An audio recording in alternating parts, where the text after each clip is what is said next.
Hi, welcome to Fiberchats. I'm Irina, and my guest, you know her already because she's been on my channel a few times. Erin, welcome back to Fiberchats. Thank you so much. So excited to be here. So, we are actually doing a collaboration, and I'm super excited about it because I love your yarn. I love the story of your farm. So, if you guys haven't watched yet, Erin is working with Morehouse Farm in upstate New York. And I actually went there in person and I got to hold some little merino lambs and it's best time. So you should go when there is open farm day and check it out. But you guys also produce merino wool, and it says on the label here that it's deliciously fine and elegantly soft. Neat shows that looks and feel heavenly, and it's non-superwash, non-carbureted, pure merino wool the way it grew in the ship. I love that label. So you reached out to me, and I saw this yarn actually at Rhinebeck. You were like, "What do you think about this? Do you wanna play with it a little bit?" And you gifted me this skein. Beautiful. It's called natural brown heather. So tell me a little bit about this yarn and like how it came to be. Yeah.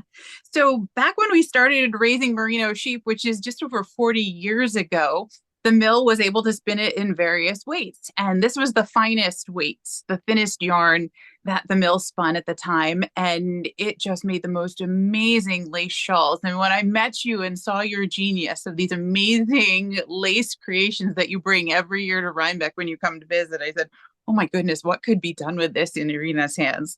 So we had started this yarn from our white merinos, our vanilla merinos, which is what most people see. They're probably the most popular sheep in Australia.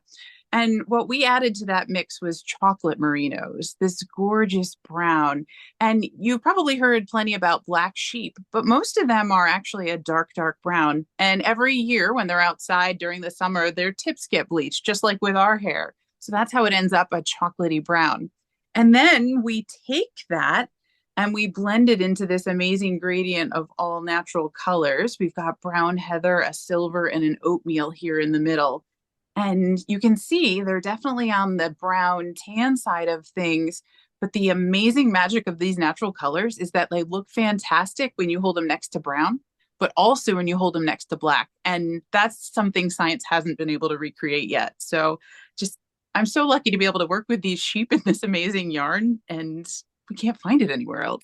I mean, you just know that you combine vanilla and chocolate and it's gonna be deliciously beautiful, right? So when you come visit next, you have to meet our sheep called Swirl, and I will send you a picture because she is both chocolate and vanilla patterned. And we've never had one like that in all the 40 years until her. And then her baby this year was also that colorway. So pretty cool stuff. I'm looking forward to that. So that specific yarn, it comes in 220 yards per 1 ounce.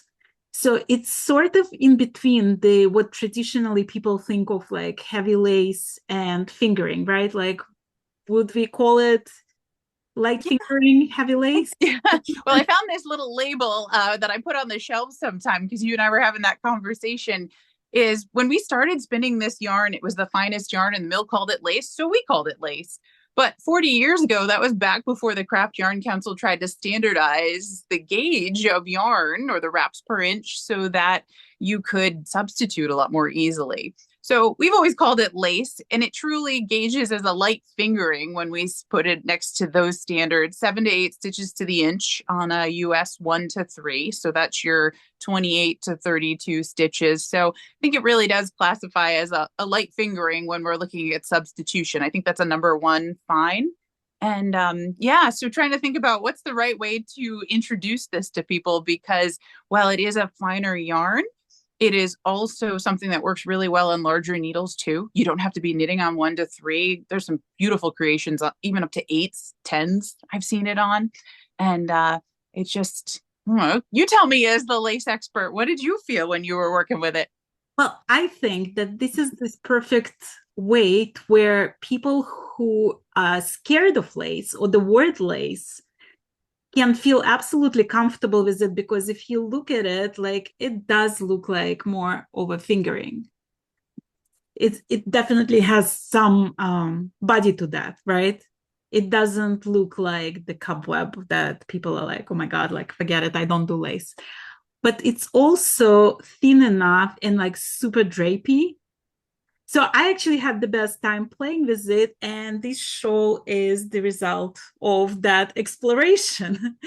And I call it Sway With Me, because it has all these like swirls of lace in it.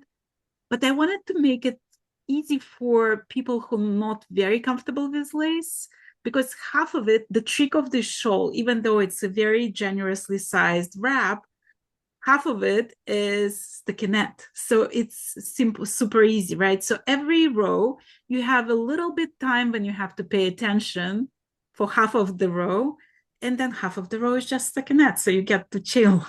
And then the back is all pearl, right? So it's actually very easy. And as you mentioned, it's not on size 1 or 3 needles. It's actually on size 6 needles.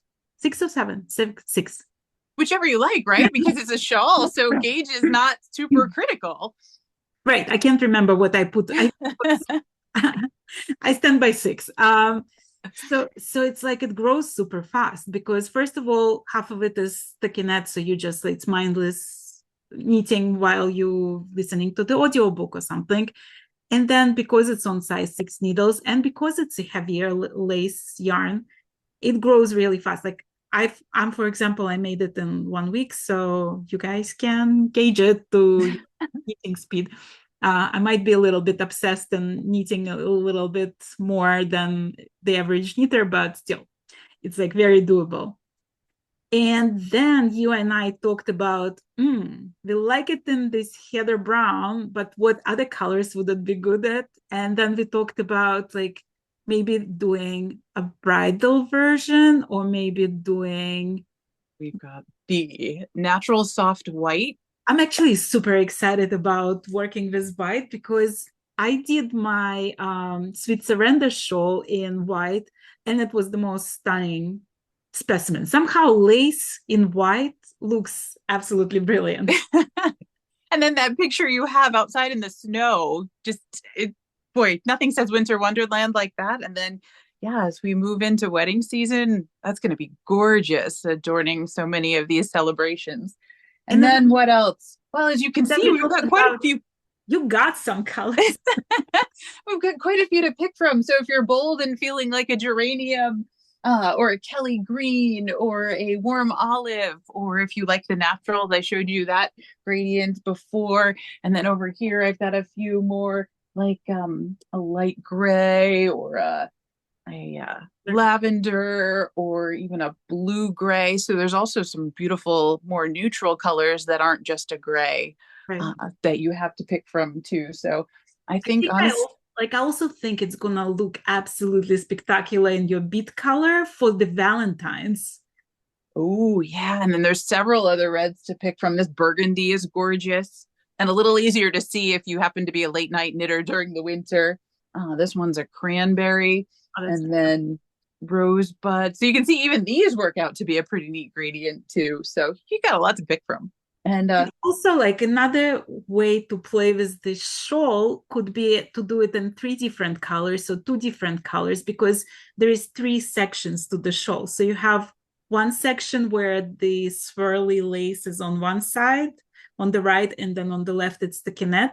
And then in the center there is a separate panel. And by the way, it's all knitted as one, so there is no grafting involved. It's all super easy. But the center panel can be completely different color, and then you can make this third section where it swaps, and the part that was lace becomes stockinette, and the stockinette becomes lace. You can make another color, so you can actually do 3 different colors. That's right, for the days that you can't decide, because I think honestly that's going to be the hardest part of this for me, is what color do I pick? Yeah, it's always that's always the hardest. And another thing I was thinking, that like if people want to make it as a bridal shawl, you can skip the sticky net and you can make both sides lace. It's also very easy to adjust. So you can do it with heavier weight yarn and just make fewer repeats. You can Yeah. make fewer repeats lengthwise. You can make it into scarves. So it's like very easy to play with. Yeah.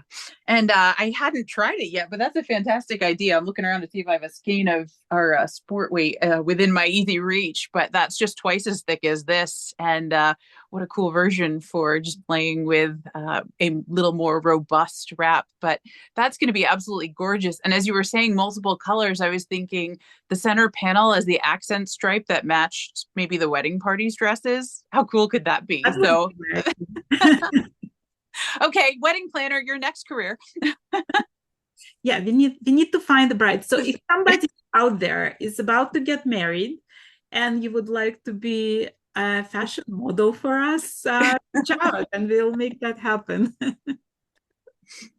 Oh my actually, goodness. If it was the right time of year, you could have a lamb at your wedding.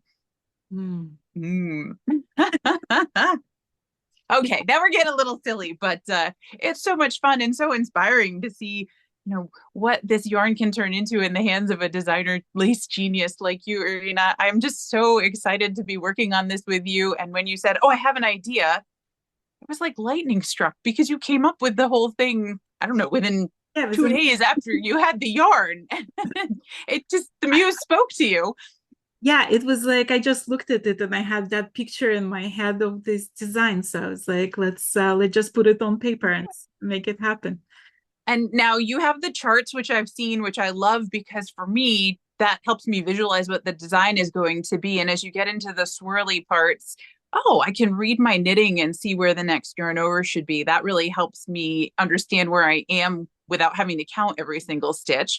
But then you've also written it out too, Yeah, right? I So, did the written instructions as well because I noticed that there are two categories of people, knitters out there. There are people who like really prefer charts and they find it much easier. And then there are people who charts just like look confusing and it's much easier for them to follow written instructions. So I got both of the sides. There are charts and there are written instructions like line step by step written instructions for all the charts. So anybody who knows how to knit, purl, knit two together, slip, slip, knit, and make yarn over and double center decrease, you're golden. You can do this shawl. There is no other techniques involved. So it's super easy. and that's so true, right? And we say that when we're teaching classes, if you can cast on, knit, purl, yarn over, and do a bind off, you know all of the things. Right. Everything else is just a combination of those. And as you just described, knit two together or SSK. Hey, that's just joining two stitches. And the center double decrease is three. And you already know how to do that. In fact, when I was learning to knit, I did them by accident. So I didn't even know I was doing a thing. Yeah, that's why the first scarf looks like you're doing increases and decreases without realizing it. Exactly. And you're making me think when we do our online classes, one of the great things to do would be how to read a chart, because to me, that unlocked so many more patterns. And to be able to have all that information in such a concise format was almost liberating because I didn't have to have all of the papers and make sure that I was lining up exactly where I was in the row. So that was a thing that when I added it to my knitting toolbox, it just expanded my horizons and I could work with so many different kinds of projects that I hadn't been able to before. So if you're not a chart lover yet, I would love for you to come join us and try it out with a tour guide. I actually taught a class on how to read the lace charts in my local knitting guild. And it was interesting because a lot of people in that guild have been knitting for like 60 years. They've been knitting all their lives and they shy away from the charts. So going over the chart, like line by line and symbol by symbol, I told them the analogy of like when you first learn how to read, right? You learn that letters make sounds. So first you learn the way the letter looks and the sound that makes, and then you combine two letters together and you get your syllables. And then at some point when you're becoming comfortable with the reading, you just see the word and you recognize, your brain recognizes the word. You don't start adding syllables anymore. And with chart reading, it's the same thing. You recognize the patterns. You don't just look at each individual symbol. you sort of memorize all this, like knit two together, yarn over, knit one, yarn over, slip, slip, knit, like as a one word, so it's becoming much easier. What a fantastic analogy, because that is exactly how you learn to read. And one thing that I would encourage everyone who wants to give it a try to remember is practice does make a difference, right? As adults, especially if you're a woman, you're expected to do everything right exactly the first time. And what I notice when I'm teaching young children, as young as 7, that the little boys keep knitting stitches, and the more they do, the better they get. And the little girls want to make the first one perfect before they move on to the second one. And that means they never get that many stitches on their needles compared to the boys who don't care what it looks like. They just move on to the next one. And I would love for you to give yourself permission to give that a try. Just cast on the repeat part of the chart. And boy, like that's how I swatched it. And it was just a beautiful little square of fabric. I got to test the drape, see if I like the needle size for the fabric it created, and fun. I got to practice the design before I was into the main project so I could work out any of the little, oh, I need to change that, or watch my tension here, or the things that I know I want to keep practicing on to get to be even better at this because I enjoy it so much and there's so much to learn. Right. And I just interviewed Isabel Kramer and she calls it yarn tasting. Yeah. I love to like stone on Friday and just taste yarn. So like that's one way to look at it, It's not swatching, it's yarn tasting. Yeah. Well, and if it's, something you've never played with before, it'll tell you what it wants to be. And it may not be obvious until it's on the needles. But if it makes a really, loose and drapey fabric, you're going to go for something different than if it's a sturdy, robust, keep my neck warm in the 50-mile-an-hour winds that we're having today. So that's a good way to get to know it too. Right. Well, I want to tell you one more thing I noticed about this yarn as I was knitting with it, as I was tasting it. So it reminds me almost like a hand spun texture of it because there is some unevenness in it. It's not like when you see it manufactured in the factory and it's all like exact same. There is little variation in thickness of the yarn. And so it gives this like really beautiful drape when in the finished fabric. And the stockinette doesn't look crisp like machine knitted fabric. It looks like it has some sway to it as well. There is like some variations there, but it's also like it has the spin that keeps the fabric springy. So like when you block it, it's actually holds perfect stitch definition. You see that lace completely like staying in place. It doesn't go anywhere else. It's like when you dry it. And I can see that even on your mannequin behind you, the lace designs are popping out because those yarn overs are holding their shape so well. So, yeah. And speaking of holding shape, didn't you tell me you had a visitor to your shawl? Yeah, my cat got to spend some quality time with that shawl. So I was taking pictures and then I changed and I left the shawl on my dresser. I swear it was 5 minutes. I came back and my cat was having the time of her life in the shawl. And I think because it still smells like sheep a little bit, like if you sniff it, it has this like lamb. Just a little natural smell, yeah. Right? It's not chemical. It's not factory. It's, just a little bit natural. And she knew it. Like she was there. She was having the best time. She like really appreciated the quality of this yarn. You mentioned that your dog also loves to use it as a chewing. I think well, I have this really funny picture. I'll have to share it with you of the dog with the white skeins of yarn that I had put out for a photo shoot. And she brought her rawhide bone over and dumped it in the middle of it. And I can't blame her. They all look like they go together really well. So they do.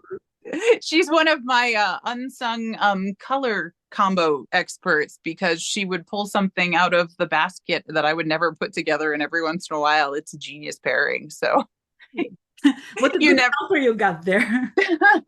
I know. See, what did she pick? Gosh, we have this one called Houses of Parliament, which is a purpley goldy color, and she put a smoky green with it, and I never would have done that. And they're gorgeous. So that makes a lot of sense. Yeah. But interestingly enough, even after my cat Shadow played thoroughly with the shawl, it was completely like just all went back to its shape, like nothing happened to it, like she didn't snag it. So when people are afraid of lace and they think, oh, I'm just gonna destroy it the first time I wear it, it's not that easy to destroy it. But that yarn has some, character to it. Yeah, and demonstrated by cats and dogs everywhere. And also, I would love to take the time to mention, this is the beauty of natural wool because it does have that silent strength at the same time that it gives this beautiful drape in a very lightweight, elegant, and yes, finer demonstration here. But it's very exciting to see people who are really interested and enthusiastic in natural wools. And there's treatments that are made to wool on a commercial level so that it's easier to care for, so you don't have to worry about dryers and that kind of stuff. And I totally understand why that would be useful.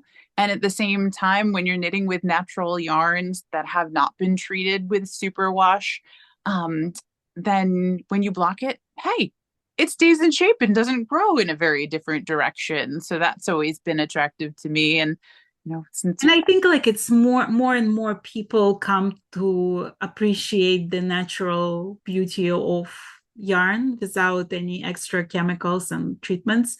And I think like there is a movement in the past few years, especially to back like to some small farms and small suppliers, and not like this enormous industries, it's like where you don't know where your yarn came from, and like here you can actually trace it to some exact animals, and put your hands in the wool. So I'm totally biased because I am spoiled by getting to spend my time with an amazing flock of chocolate and vanilla merinos and our two swirls. You had some sample of their wool, right? Yeah, where did I put that? I think I just dropped it. Here we go. Yeah, so I pulled out from our last shearing just a sample of some of the vanilla and some of the chocolate. And then we've got a few sheep that have started growing this gorgeous pewtery color. Oh. So I'm fingers crossed this winter have a project with Nicole at Coyote Run Fiberworks to figure out, okay, what can we do with some of these, especially when they show up in one fleece. So hoping for some small batch testing. And as you said, right, you can trace it right back to the individual sheep. Since it's a collaboration between us, there's gonna be kits that you're putting together, and the kits will be available at Vogue Knitting Live and also at New England Farm and Fiber on February 2nd. So if you're gonna be there, just stop by and pick any colors that you like in those kits, because they always look a little different on screen than they look in real life. And with the kit, the pattern is there's gonna be a Q code for the pattern, and it's gonna be 20% off on the pattern. So I hope you guys like it and give it a try, because it's a great shawl to try for somebody who is not really sold on giving lace a try.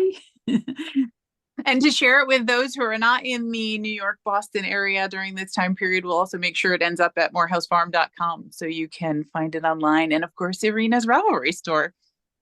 Well, I'm so happy that we got to chat and to do this collaboration. It was really a pleasure to knit with your yarn. I'm a huge fan of Morehouse Farm and your yarn and all the colors that you have. And thank you for working with us. You are a genius with lace knitting and the knitting community, the support of all the different projects that you do, and to come and have spent some time on our farm. I'm so lucky to know you. Thank you. So I'm going to put all this information in the description of this video so you guys can check out the website for Morehouse Farm. I'm also going to put the pattern link and the discount code in this description of this video. So if you want to snatch it before it becomes just a regular pattern out there, I'll leave all this information in the description of this video.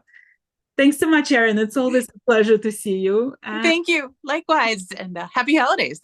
Thank you. Same to you.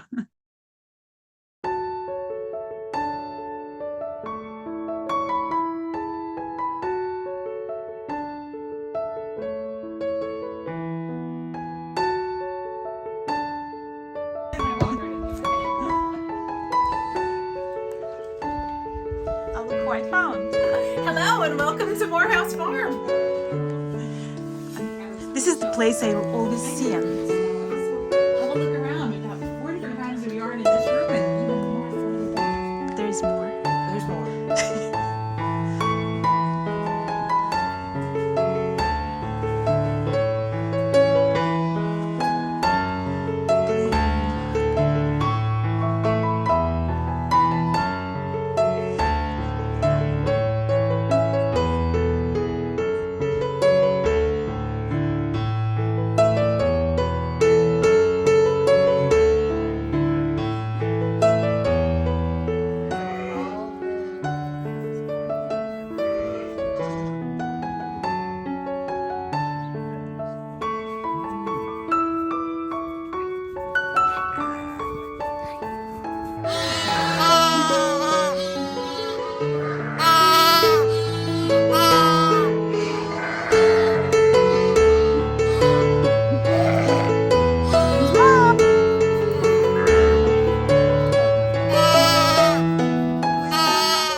Mom's right here.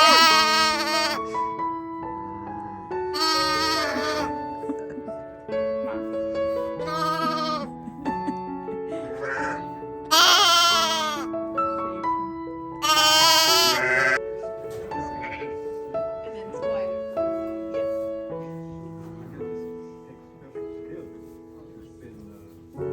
Amazing how they know just what to do.